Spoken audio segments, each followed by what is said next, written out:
Hi, my name is Kenton. I'm a recovering appendectomy patient.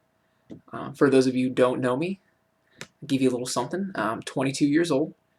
I am what you would call kind of a screw up in life. I don't have a lot of accomplishments. I've just got a really high IQ and what I think is a lot of good ideas. Um, Recently, I mentioned that I am a recovering appendectomy patient. Not too long ago, I just got out of the hospital. It was last Saturday. I believe it was the 22nd. Um, I had been recovering from a severe appendectomy surgery. It was something that kind of changed my life and my perspective on what's going on and where I'm going and where I've been and what I want to be. Kind of a quick recap on the appendectomy. I had been experiencing some symptoms, started on sometime around probably the 10th of August. They continued all the way that Sunday, until that Sunday had came. It was about Tuesday to Sunday, and I had been experiencing some constipation and what I thought was swollen hemorrhoids. Um, my appendix ruptured, excuse me, on Sunday. I had terrible symptoms up until then: constipation, abdominal cramping, side cramping, everything from felt like I had been kicked in the nuts 30 minutes ago all the time. What I ended up finding out is that my appendicitis had led to a rupturing appendix, which sits lower than a normal person's. The surgeon said that I have a colon that sits lower than a normal individual's, and so my appendix sits lower than a normal individual's. Um, it was scary news when I got into the hospital. He said the good news is that best case scenario, we're looking at a 35, 45-minute surgery, 4 to 5 day recovery. Hopefully we'll have you out of here in a good time. Worst case scenario, you're probably looking at probably 7 to 10 days for a recovery, and just a little bit longer of a surgery. It's usually not too much longer as long as there's no major complications. Um, I entered surgery in an undistinguishable amount of pain, and I came out of surgery what felt like a long time. You can just feel, even with all the drugs that they give you, you can feel how the time has passed. It was 2 hours later that I had exited surgery. My mother had received 3 phone calls during surgery, and they had stated that my condition was progressively worse as they took a deeper look into what was going on. They could not perform laparoscopy. They had to go completely invasive. I had given the go-ahead to do an up and down incision, if you'll see here, from above my belly button just down to my pubic region. I told the doctor that I don't really care what I look like. I would much rather be alive at the end of this. It was absolutely necessary. I'm very glad I let them make that decision and go in invasively as they did. The surgeon said that it had been one of the worst cases of a ruptured appendix that he had ever seen in a long time. Like I said, it was a 2 hour surgery. I come out of the surgery, and they told me it would be 10 to 14 days, optimistically, before I could leave the hospital. I said that given the severity of my condition, instead of just moving my appendix and cutting it out, they actually had to burn and cut everything that it was attached to. It had been so swollen, it was attached to a lot of things it should not have been. Um, from this, they had determined that my recovery probably going to be about 2 weeks. I had just recently started a job that Tuesday when my symptoms started, ironically enough, and I was kind of on my way back to getting my life back together, which is what I've been trying to do the past couple months. I was really upset that they told me I was going to be in there that long. It was going to be that much longer before I could go out and get back into the workforce. It was going to be that much longer before I could start my life again, which had basically just started. It sucked. It really, really sucked. The point of all that is that the time that I spent in the hospital during my recovery, the experiences that I obtained, and the communication that I had with a lot of my family really opened up a lot of avenues of thought for me. It opened up a lot of questioning. One specific question in mind was, what was I doing differently? All my decisions in life and everything that I'd ever done, and where was I? What was I doing? What had truly changed? What was different? Nothing. Yeah, I got a job. It was great. It was a good job. Worked good hours, got good pay. I enjoyed what I did. Did I truly think or feel that I was going to be making extreme life changes? Honestly, no. When I look back on it now, I probably would have fell into some old habits, started hanging out with some old friends, things like that. So I feel like what happened happened for a reason, and I'll tell you why. I am more clear-headed, physically capable, mentally resilient, and emotionally stable, and socially active than I was when I went in. I actually found a scientific term for this. It is known as post-traumatic growth syndrome. It sounds crazy, right? No, it's real. It is a real thing. It is the opposite of post-traumatic stress syndrome. They have found that in traumatic incidences or situations or scenarios, that there are select groups of people that will grow, in a sense, from these traumatic experiences.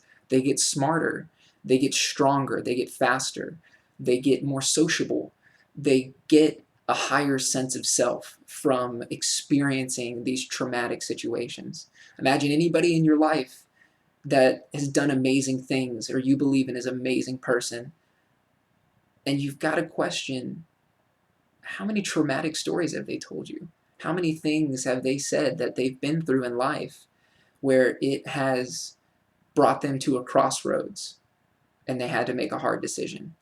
A lot of people that are extremely successful and extremely happy with their success were proposed with a traumatic situation. I was blessed enough to be on the winning end of this appendicitis epidemic. Well, during my hospital stay, I did a lot of things. A lot of family came to visit me. They really supported me in my recovery. My aunt came to visit me 2 or 3 times while I was there. She lives very close, and I very much appreciated her doing that. My mother would come and play cards, and we'd play board games, and we'd talk about things that are going on, and I'd tell her how much I hate being hooked up to all these tubes, and my girlfriend would come, and we would spend the night together, and she would sleep in chairs, and she would hook up the laptop to the TV, and we would watch Netflix. And I had my own little Netflix in my hospital room, hooked up to a nice little plasma that they had. It was really nice. It was really nice to have all this family come together and kind of forget any kind of past quarrels and things like that. I say that because my family is notorious for, a lot of them don't get along, and that's a widely known fact in my family. You know, it's not something that they hide, but there's a lot of people in my family that don't talk to each other. Sisters, brothers, mothers, sons, things like that. During my stay in the hospital, there was one point where I had my mom and two of my aunts in the same room together. Um, doesn't sound that big of a deal. To me, it was. It was a huge deal. They don't get along. They know it, and there's reasons for it. I'm not going to go into detail, but they had all come together, and we were just standing in the room having a conversation. Well, I was laying down in a hospital bed, but they were sitting and standing, and we were having conversation, and we were talking about our days and what's going on, and all of it kind of culminated to a point of realization. I had a moment of clarity, basically. For those of you watching this who have watched my previous video, my moment of clarity, I did take it down. You know, because it's a little bit lengthy, and I've decided to make them a little bit shorter, something that people can relate to, and they can take some time and really try to understand what I'm trying to tell them. A lot of things happened in that hospital. I had a lot of family come visit me. My brother came and visited me. I actually saw my brother cry. That was an interesting experience. My brother doesn't cry very often, but it was very flattering to see him so upset that he had seen his brother basically weakened. I'm known to be a workout fanatic, a health fanatic, somebody who tries to take care of their health. And he was so upset about the condition that I came out of surgery in, he was actually crying. And I'm very much flattered by that he thinks of me so strong, which I try to be. So I'm working on getting my weight up from losing weight in the hospital. But I didn't make it out in 10 to 14 days. I didn't make it out in 7 to 10 days. I got cleared for discharge on day 5. I was home on day 6, and I was enjoying every single painful minute of the ride home. It is just painful to sit. I'm in pain right now, and I'm on prescription medication. It barely does enough to curb the pain. No, it does not make me loopy.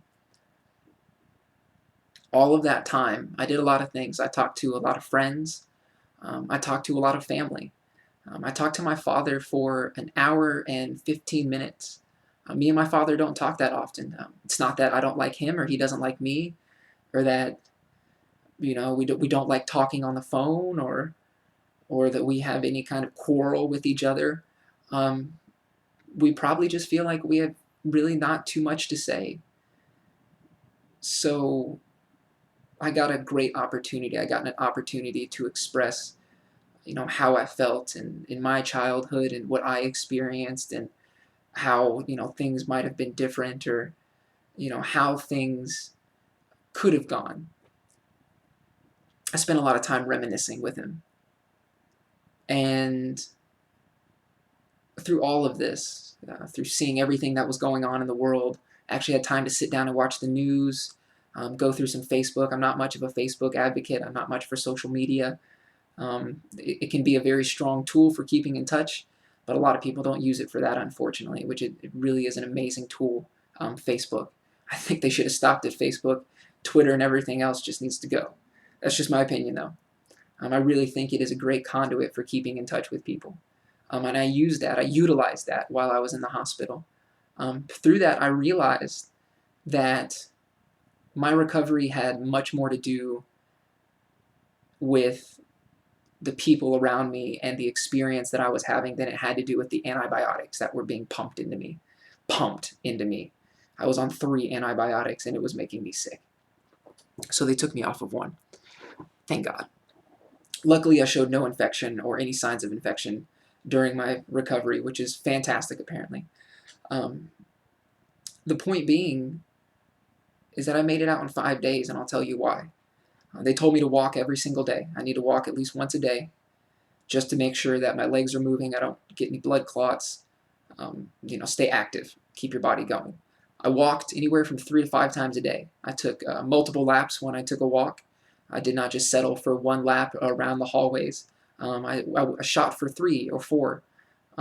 If I had to have 2 because I was feeling nauseous, then I took 2 laps, even if I was shooting for 3. I knew my limitations, and I knew what I could do.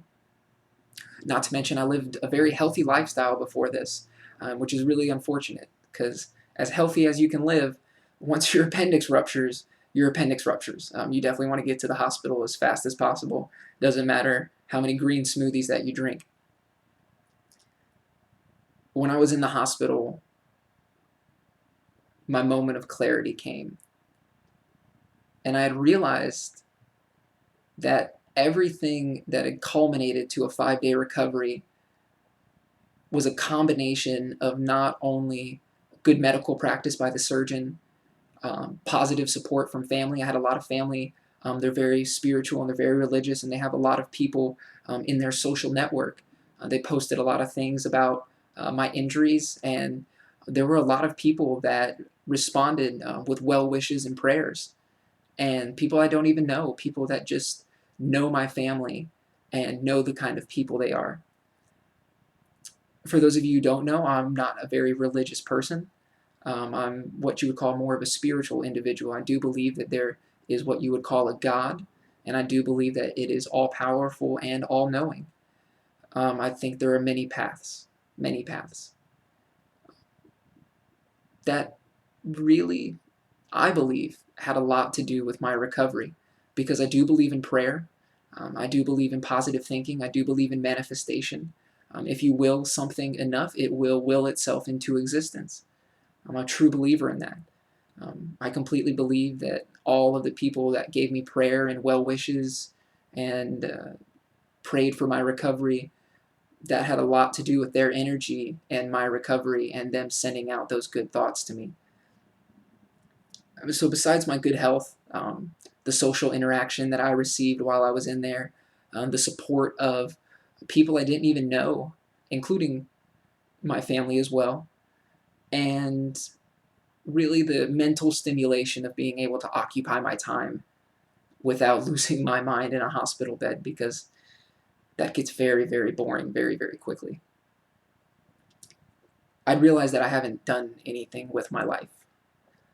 I've been told that, you're a genius. What are you doing? Why don't you do your homework? Why don't you finish your assignments?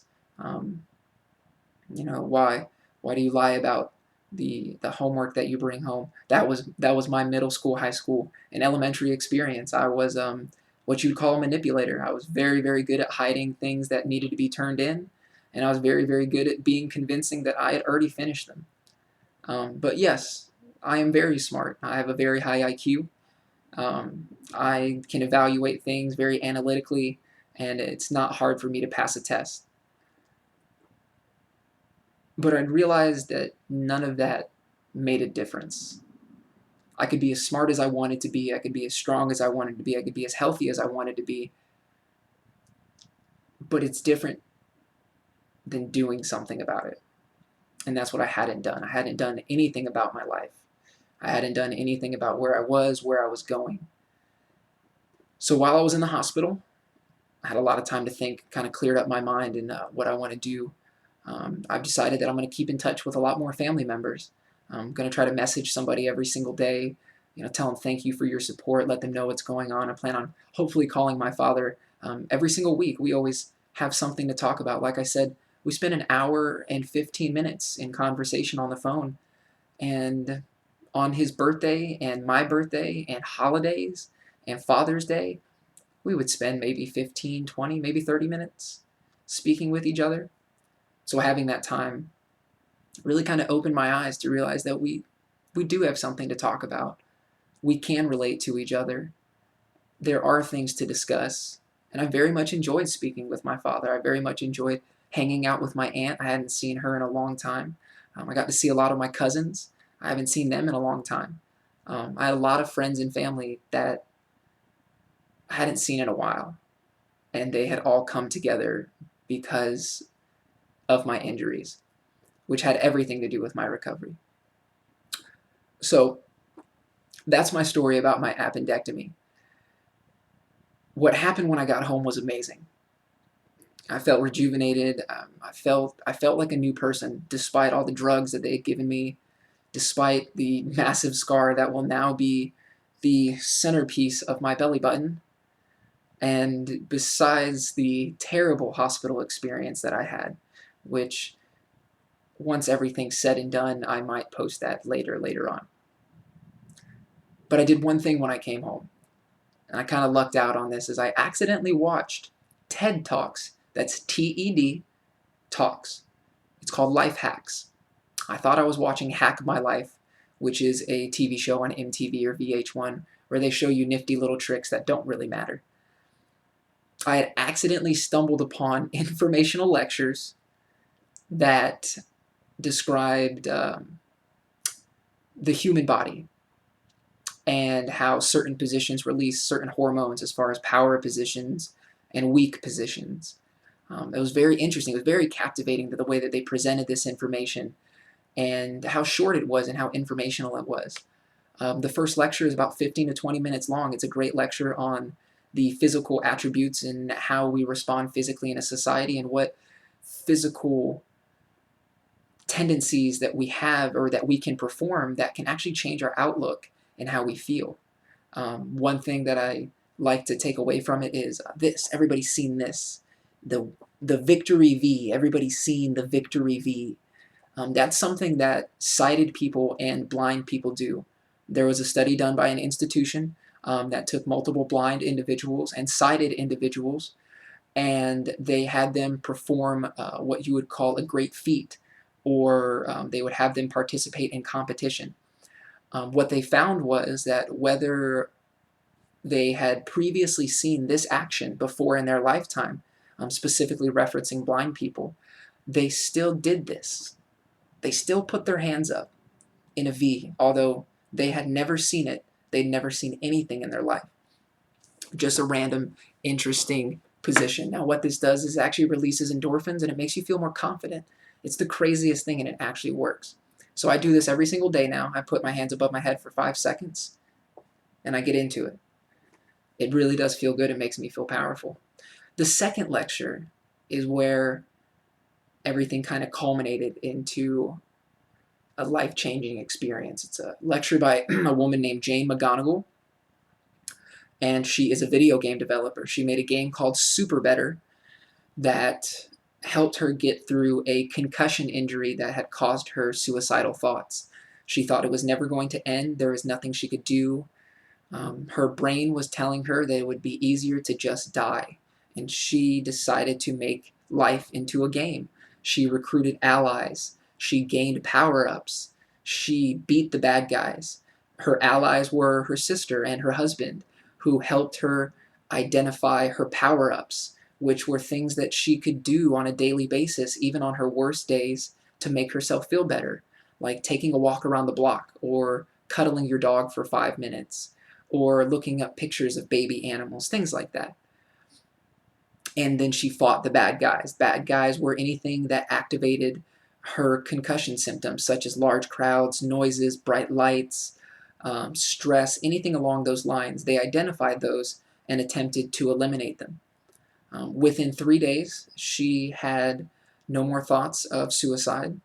She was very clear-headed.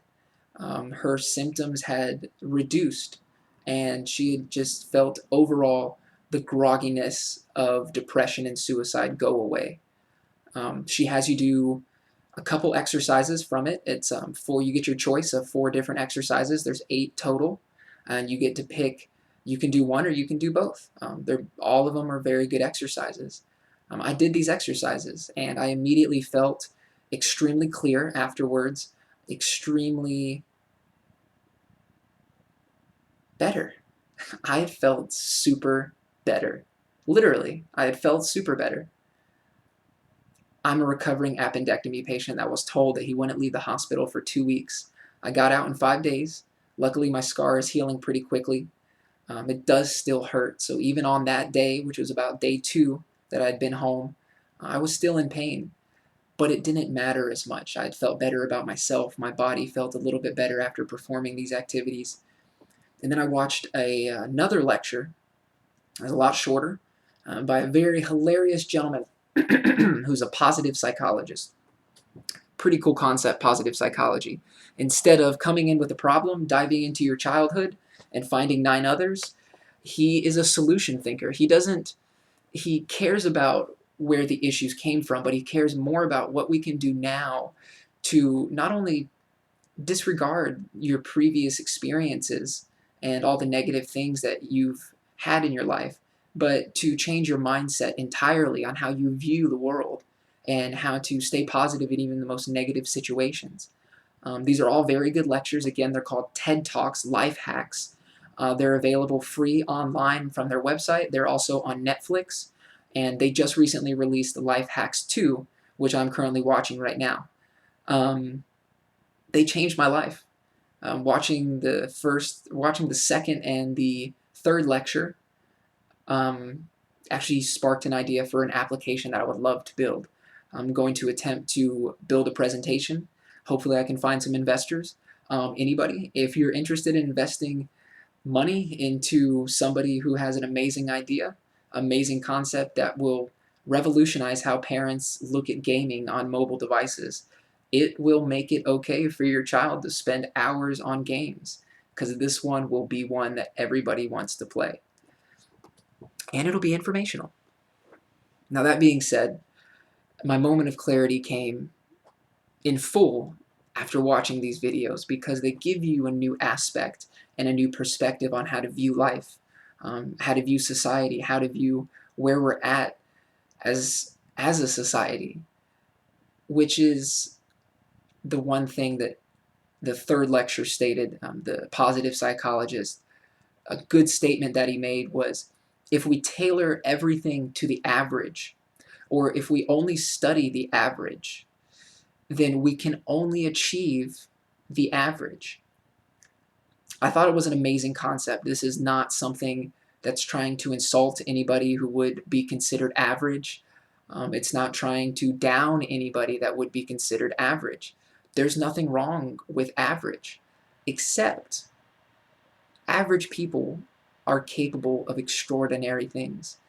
The average person, what you would consider the average person, is probably better at something than you are. So why are they average? Because that's what we are. We study the average, we tailor everything to the average, we tailor jobs to the average, we tailor school to the average, we tailor any kind of program that could possibly have a large number of people to the average individual, to make sure that hopefully everybody can succeed. Hopefully. And I believe he was right in his concept of, instead of trying to bring and tune everything to the average, why not find ways to bring the average to the extraordinary? And that really struck a note with me, and it made me realize that, yes, our society tailors everything to the average, but the flaw is that no one is average. No one is just a normal person. Everybody has one or two things that they are better at than somebody else. There is always somebody else who knows a little bit more, who can do something a little bit better, or who can just be a better person. There's always somebody else. So this model that we live by is exactly what we run in our schools, in our jobs, in life, in the government. The average politician always gets through because he's the average politician, and that's what people are comfortable with. And it made me think. So I have this really great idea. I will be continuing my Super Better recovery. I go on the website every single day. I make sure and beat a bad guy, do 3 power-ups, and do 3 quests. Sometimes I do a little bit more. Sometimes I do the exercises randomly around my house. What I will be doing in the time being is I will be presenting Super Better to my high school principal. Like I said, I'm 22 years old. I graduated high school in 2011. The one thing that I truly believe is that the school is a living experience. You spend over 5 hours a day there. Mostly 7 to 8 hours a day, almost. It's basically a full-time job, and you take your job home with you. There's homework, there's groups, projects, there's basically everything that life has to offer happens in school. A lot of people don't realize it, and for some reason, we haven't really contemplated that kids grow up in school. Yes, they grow up at home, and that can really shape their behaviors before they go to school. But once they go to school, your kids come home and say things that you don't want them to say. They learn words you don't want them to learn. They hang out with people you don't want them to hang out with. They create their own life at school. So what I will be doing, I will be presenting information to my principal, Mr. Thomas of George Jenkins High School, to implement basic Super Better exercises that will increase the mental, physical, emotional, and social resilience of every single student on campus. This is something that will be done in 5 to 10 minutes, probably in first period. Hopefully, I want to do every single class, and I want to get it done at the beginning of the day, which I think is the best time to do it. A lot of kids are groggy, waking up and the bell ringing at 7 o'clock in the morning. That is quite a time to be at school. So hopefully, my goal is to not only use SuperBetter for my own physical, mental, and emotional recovery, along with my social stability, but to take this amazing program that Jane has invented and incorporate it into one of the largest aspects of growing up, which is school. So if you do support this idea, feel free to leave any kind of comments. If you do SuperBetter and you are a SuperBetter participant, I implore you to try this with me. I really would like more participation as far as getting schools to try this, because it dawned on me that yes, this is a recent program that she has created. It's really not that old. She just made it a couple years ago. This could change how education is viewed in school. This could change the entire way that we teach kids. We shouldn't just teach them math and history and science. We should teach them how to be confident in themselves. We should teach them how to maintain social relationships. We should teach them how to focus their mental abilities so that they feel comfortable taking tests and completing assignments. And we should also focus on their emotional strengths and how they can make a bad day into a good day, or find one good thing on their worst day. It's not that hard. So what I'll be trying is I will be trying to convey this information with my principal. I've actually already spoken to him. I will be sending him, of course, the website link, the educational lecture from Jane McGonigal regarding SuperBetter, and I will hopefully gain his support. Luckily, all I need is the principal, and all he has to do is make some phone calls in order to implement this program. I do plan on measuring the success of it on a simple 1 to 10 scale.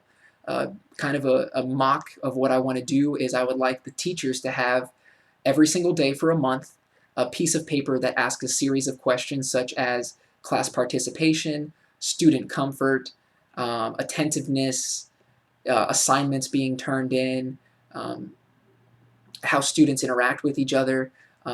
Does the teacher feel like there's a better mood in the room? So a lot of things will be measured on a scale of 1 to 10. I'm going to ask for the teacher's honest opinion for about a 30-day time. After that 30-day period, we will start implementing the SuperBetter program into every single first period, hopefully. hopefully. So if not every single first period, then every single first period that a teacher will participate with. So I'm really hoping for the teacher's participation. I'm also hoping for my principal's participation. But mostly I'm hoping that this program has enough gall and has enough body to prove to the students that 5 to 10 minutes a day can change your life, and to prove to the education system that school is not just memorizing facts, it is not being the valedictorian, it is not having a 4.0, it is not having a 3.0, and it's not taking AP classes. School is an experience for every single child that goes, and we do not treat it as such. And I think that's very important. So I will be pushing for this program to be implemented in the school. Hopefully I can find some measurable evidence that this will help students not only be more confident in themselves and their abilities, but to be able to tackle tasks without losing motivation, or not feeling like they're too stupid to do something, or not feeling like they have a lot of friends, or they don't trust people, or they don't feel safe in the classroom, which is actually a very scary statistic. 3 out of 25 students in a classroom do not even feel safe in their environment. So I think these are all major issues that have not been addressed, and I do believe that it is extremely simple to address these issues. So I will hopefully be implementing this program at my high school. Hopefully it works. If it does, I will be spreading the word, and hopefully, Miss McGonigal, if you're watching this or if you get wind of this, I hope that you're on board for this. This is something that I want to take the amazing program that you've created, and I want to show the world the possibilities of a 5-minute exercise and the positive aspects that it can have when used in such a large group setting such as a school. So I want to thank you all for listening to my story. I will be getting SuperBetter here in the future. Hopefully you will as well. And hopefully this works out with the school. So wish me luck. I'd like to say that I know it's going to work, but there's always those outliers. So if it does, I'll be very, very pleased with the program and myself. Finally going to stick to something. Thank you for your time. Watch the next video.